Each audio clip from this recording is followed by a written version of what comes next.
eduova. In this lesson, we are going to learn about subtraction. In the previous video, we learned that addition is putting numbers together. So here, we will learn that subtraction is the opposite of addition, where we take numbers away. So, let's see how this works. Today the weather is so nice. Let's go to the park for a walk.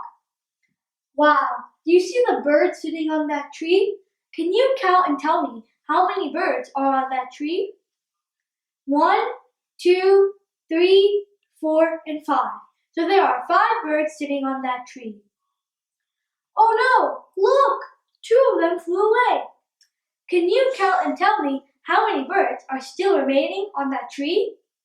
1, 2, and 3. So there are 3 birds still on that tree. 5 birds were on the tree and 2 flew away, so the remaining is 3.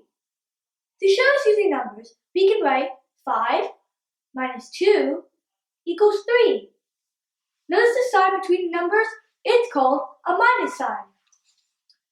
Hey look! One more bird flew away. Okay, let's count to see how many birds are still on that tree. 1 and 2. So there are 3 birds on that tree, and now the remaining is 2. We can write 3 minus 1 equals 2. Do you know that we can use a number line like in addition in subtraction? Let's draw a number line starting from 0. To find 5 minus 2, we will start from 5 and go 2 steps backward. 1, 2.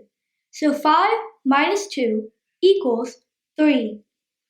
Now it's time for some practice. Can you tell me what is 4 minus 1? That's right, 4 minus 1 equals 3. Okay, next one.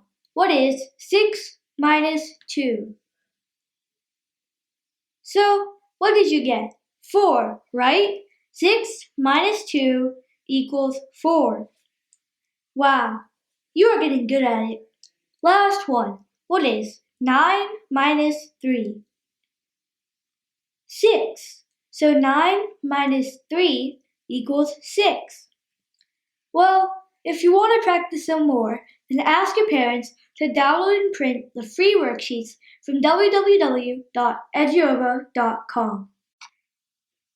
I hope you got an idea of how basic subtraction works. Thanks for watching Eduova. See you next time. Don't forget to hit the like button, click the subscribe button, and share this video with all your friends.